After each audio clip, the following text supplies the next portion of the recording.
This channel does not promote any violent, harmful, or illegal activities. All content provided by this channel is meant for an educational purpose only. Brought to you by V-Guard, co-powered by Sensodyne O Bhimal, বলো কথা Keshari. Associate sponsor Ultratech Cement। দেখুন, মুখ্যমন্ত্রীর এই কথার মধ্যেই কিন্তু আপনার আমার মনের মধ্যে যে প্রশ্নটা তার উত্তরটা লুকিয়ে আছে। ওই আমরা ভাবছিলাম না যে কেন ওই বিভিন্ন সামাজিক বিষয়গুলো ছেড়ে ধর্ম নিয়ে মাথা ঘামাচ্ছেন মুখ্যমন্ত্রী বা রাজনীতি ইন জেনারেল।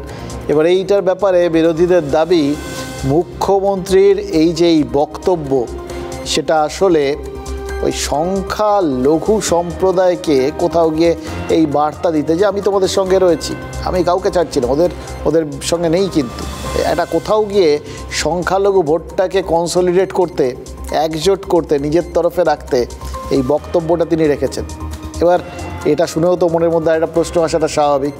এই চতুর্থ দফার ভোটে মানে 13ই মে সেখানে তো বহরমপুর, আসানসোলের মতো 8টা কেন্দ্র ছিল।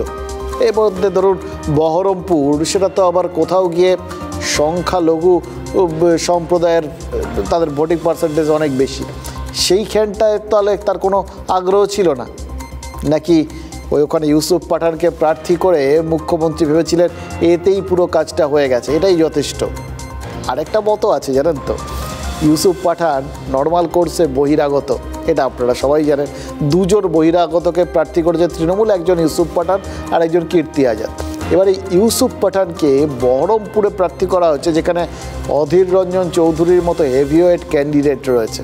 অনেকেরই ধারণা যে বহিরাগত নিয়ে বারবার বিজেপির এগেনস্টে আক্রমণ শানিয়েছে তৃণমূল, সেই তারাই এই বহিরাগতকে প্রার্থী করলে এটা কোথাও গিয়ে লোকের কাছে ব্যাপারটা মিসম্যাচ বলে মনে হতে পারে।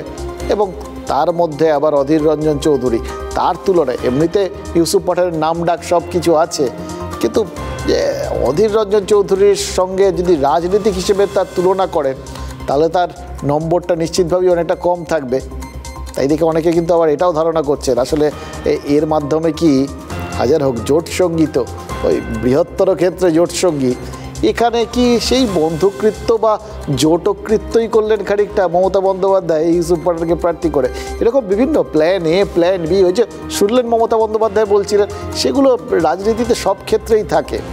এবার তাই জন্যে ওই সেই জন্যই হয়তো কোথাও গিয়ে মোদ্দা কথা হচ্ছে যে এই সংখ্যালঘুদের জন্য যদি কোনো বার্তা দেওয়ার দরকার থেকে থাকে, বা এই যে আক্রমণগুলো শানিয়েছিলেন কার্তিক মহারাজ, ভারত সেবাশ্রম সংঘ বা ওই রামকৃষ্ণ মিশন বা ইসকন, এদের কিছু সাধু সন্তের বিরুদ্ধে, এগুলোর পেছনে যদি মূল উদ্দেশ্যটা হয়ে থাকে ওই বার্তা দেওয়া, তাহলে তার লক্ষ্য কি শুধুই এই দক্ষিণবঙ্গের বাকি কেন্দ্রগুলো, যে জায়গায় ভোট বাকি রয়েছে সেই জায়গার সংখ্যালঘু ভোট এককাট্টা করতেই কি একটু ঝুঁকি নিলেন তৃণমূল নেত্রী? ওখানটায় হয়তো দরকার ছিল না। বহরমপুরের কার্তিক মহারাজ কিন্তু মুখ্যমন্ত্রীকে চ্যালেঞ্জ করেছেন, তৃণমূল তার বিরুদ্ধে যে অভিযোগগুলো করেছে সেই সবকটা অভিযোগই অস্বীকার করেছেন ভারত সেবাশ্রম সংঘের এই সাধক। এবার সেক্ষেত্রে গোটা বিষয়টা বুমেরাং বা একটু জটিল হয়ে গেল নাকি?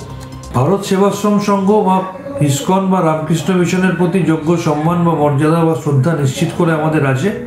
যে ব্যক্তির কথা বলা হচ্ছেন সেই ব্যক্তি বিশেষত ব্যক্তিগতভাবে বিজেপির সাথে তিনি কতটা যুক্ত, বিজেপির প্রচার কাজে কীভাবে তিনি নিজেকে নিযুক্ত করেন, কিভাবে তিনি বিরোধী দলের এজেন্টদের বসতে বাধা দেন, তার সক্রিয় রাজনীতিতে সংযুক্তিকরণ, তার বিরুদ্ধেই মমতা বন্দ্যোপাধ্যায় প্রতিবাদ করেছেন। কার্তিক মহারাজ যে বলেছেন যে বুথ থেকে টিএমসির কর্মীকে বসতে দেওয়া হবে না, কার্তিক মহারাজ কোনো ডন নয়, কার্তিক মহারাজ কোনো রাজনৈতিক দলের নেতা নন, কার্তিক মহারাজ কোনো মস্তান নেই যে মস্তান বাহিনী দিয়ে আমি, এটা প্রমাণ যদি দিতে পারে কোনো বুথ থেকে, বেলডাঙ্গার যে এতগুলি বুথ থেকে আমি টিএমসির এজেন্টকে ঘাড় ধরে বের করে দিয়েছি আমার নেতৃত্বে, তাহলে আমি মাথা পেতে নেব শাস্তি।